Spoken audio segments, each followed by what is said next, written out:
એવી શક્તિ સતત ભક્તિમાં લીન હોય ને ત્યારે પાદરિયા પણ સાહેબ પાદરિયા ધામ બનતું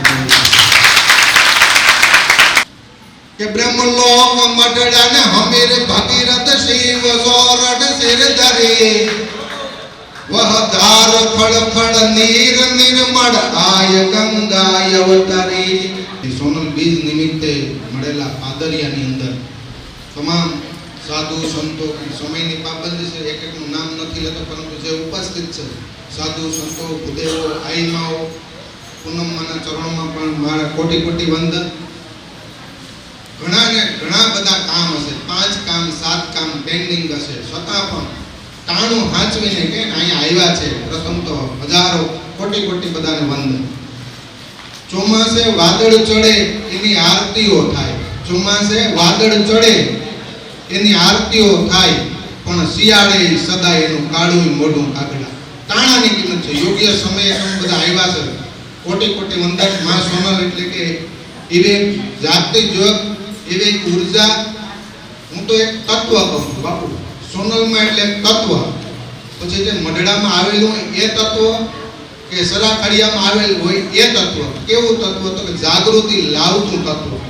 એક સમય ત્યારે એવો હતો, અંધશ્રદ્ધા, વિવિધ સમાજમાં બદીઓ, વ્યસનો, ત્યારે ખોટો મોભો કરવા કરતા માએ એવો વિચાર કર્યો કે શિક્ષણમાં જાગૃતિ આવે, પરિવારમાં કંઈક નવી જાગૃતિ આવે, શિક્ષિત સમાજ કેવી રીતે બને, ખોટા વલણોમાંથી આ સમાજ ઉભરે કેવી રીતે, આવો વિચાર કરીને સોનલ માએ ઝૂંપડે ગામડે જઈને ઉપદેશ આપી। કચ્છની અંદર 13 વાર જઈ અને ઉપદેશ આપેલો, અને આજે આપ જાણીએ છીએ કે એમના 51 પ્રકારના ઉપદેશો, 51 પ્રકારના ઉપદેશો તમે વાંચી લો એટલે બધું આવી ગયું।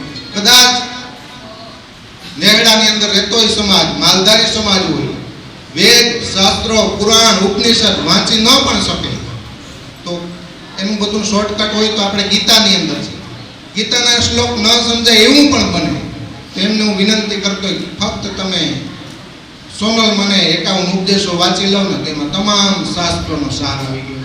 એટલે માને પ્રથમ તો સોનલ માને અહીંયાથી કોટી કોટી વંદન પાઠવું છું, અને કાક બાપુની યાદી કરાવું કે જ્યારે કાક બાપુએ સાંભળ્યું કે કોઈ મઢડાની અંદર આઈમા છે અને ભજન કરે છે, જાગૃતિ લઈ આવવાનું કામ કરે છે, ત્યારે એ વિસ્તારની અંદર એ પરગણાના અનેક ચારણો અહીં આવેલા અને કાક બાપુને વાત કરેલી કે આવી આઈમા છે, ખુદ કાક બાપુ આવ્યા અને 7 દિવસ રોકાણ, પછી કાક બાપુએ લખ્યું, શું લખ્યું?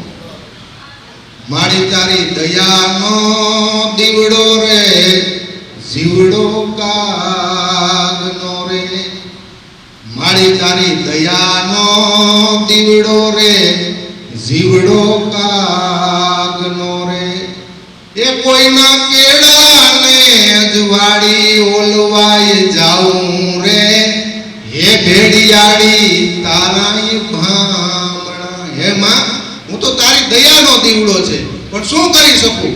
તો માણસ અંધારે જાતો હોય, તમને ખ્યાલ ન હોય, અંધારામાં એટલે કેવા અંધારાની અંધકાર રૂપી વ્યસનમાં અવળા રસ્તે જતો હોય તો થોડી વાર દીવો બની જાવ, થોડી વાર દીવો થઈ જાવ ને પછી ભલે ઓલો, પણ એમને રસ્તો મળી જાય, યોગ્ય રસ્તો। એટલે કાક બાપુ શું લખે આગળ?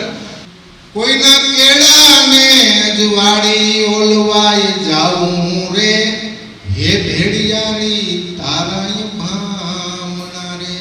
અને અનેક ગામોની મિત્રો વાત કરતા હોય, આમ તો મારો પત્રકારનો વિષય છે, પણ ખાસ યાદી કરાવો, કોઈ પણ ગામનું નામ લે, ગામની ઓળખ ગામના નામથી થતી હોય, તો કોઈ એવી શક્તિ, કોઈ એવું ધામ બની જતું હોય તો એ ધામથી ગામની ઓળખ થતી હોય છે। ઉદાહરણ તરીકે આપણે જોઈએ કે તોરણિયા, અત્યારે લોકો ગામનું નામ ભૂલી ગયા છે, પણ તોરણિયા ધામ બની ગયું છે। મારો કહેવાનો ભાવાર્થ છે કે એવું તત્વ, એવી શક્તિ સતત ભક્તિમાં લીન હોય ને ત્યારે પાદરિયા પણ સાહેબ પાદરિયા ધામ બનતું। ગામની આગળ જ્યારે ધામ લાગી જાય ને ત્યારે સમજી લેવાનું કે કોઈ શક્તિ છે, અંદરની ભીતરની શક્તિ।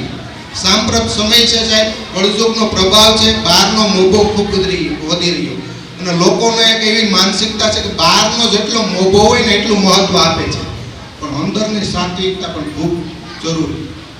અવારનવાર રવિવારે આવતા હોય અનેક બાળકો સ્કૂલની અંદર, સ્કૂલના બાળકો કે અનેક બાળકો અહીંયા પ્રસાદી લે છે. સાત્વિક ભક્તિ માં રાંદલની રવિવારની સાત્વિક ભક્તિના અહીંયા અમને ખૂબ દર્શન થાય છે, એનો ખૂબ ખૂબ રાજીપો છે. માં તમારા ચરણોમાં કોટી કોટી વંદન કે અંદરની સાત્વિક ભક્તિ જે દેખાતી હોય ને દેખાતી આવે. બેલેન્સ બધા પાસે હોય, કોઈ પાસે રૂપિયાનું બેલેન્સ હોય, જમીનનું બેલેન્સ હોય, અનેક પ્રકારના બેલેન્સ હોય, પણ ઉપર જશો ને ત્યાં કોઈ બેલેન્સ કામ નથી આવવાનું. ત્યાં તો ભક્તિનું બેલેન્સ જ જોશે. એટલે સમયની પાબંદી છે. માં સોનલમાંનો એક હરિગીત સંત બોલે પછી મારી વાણીને વિરામ આપું.